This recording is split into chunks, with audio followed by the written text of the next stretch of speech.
So you meet this beautiful woman. You have a gorgeous family.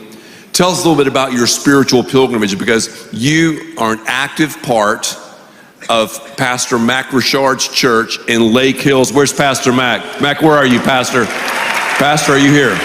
There's his better half is over here. It's better. Oh yeah, she's my first cousin, Julie Stan. She is. Let's this hear girl, it right there. Let's hear it. Julie Richard. Yeah, in the house. Yeah, in the house. I've always, I've always knew and believed in God. I just didn't lead my life that way. Yes. I've never put a lot into being a celebrity. That just kind of flies right over my head, because that's just not really who I am. Yes. But as you can imagine, you get exposed to a lot of different things, because of what you do. And I lived a pretty excessive lifestyle, and I didn't have I believe in God, but I wasn't living my life for God. Yes. And somehow or another, I met I even actually get a little choked up. Wow. She's awesome. I love you too. Thank you. I needed that save right there. I was about to lose my whole character. Thank you. But let me back up a little bit. So my wife actually worked with WWE too. Her wrestling name, Michelle McCool. So when she got there was two people that she didn't want to meet. Kane and yours truly.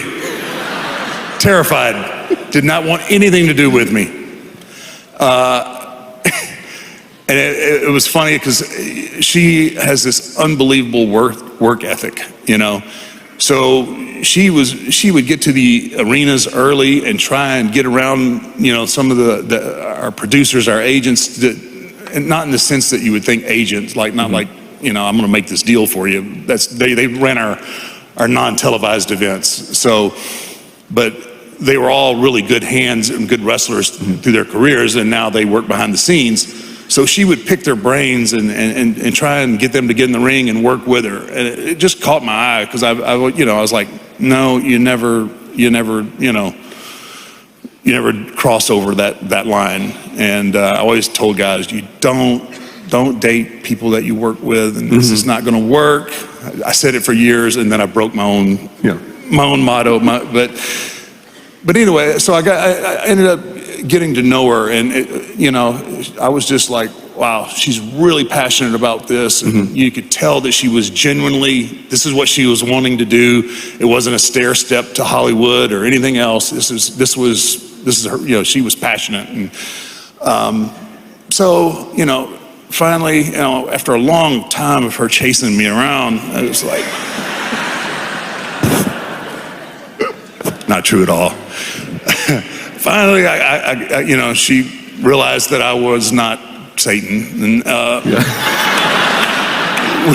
so we ended up dating, and eventually she was living in Florida, and then she comes to Austin, and she started going to Lake Hills first, and I was like, okay, go, I'll be here when you get home. Just, go ahead and do your thing. So she says, would you please just come to church with me one time? I'm like, babe, look, I'm going to walk in there and the rafters are going to start shaking. And I believe in God. I'm good. Just, I don't want to, it's not going to work. But she was very persistent, and she wanted me to be the man that I could be. And that has nothing to do with being the Undertaker. That's right.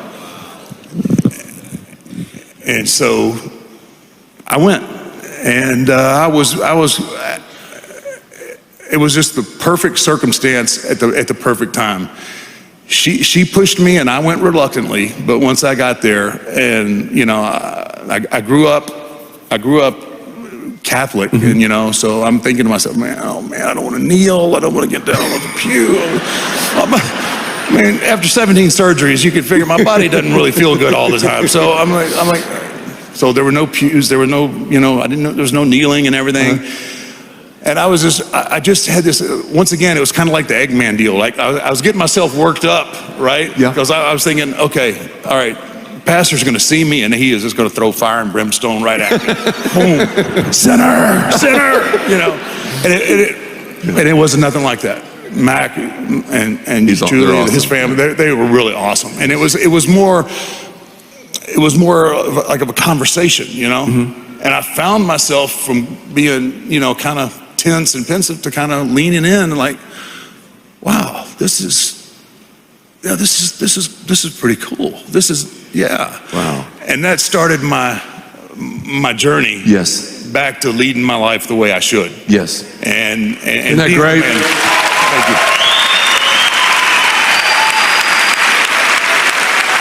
Michelle, I can't wait for you to meet her one day. She is a very strong woman, and she had to be.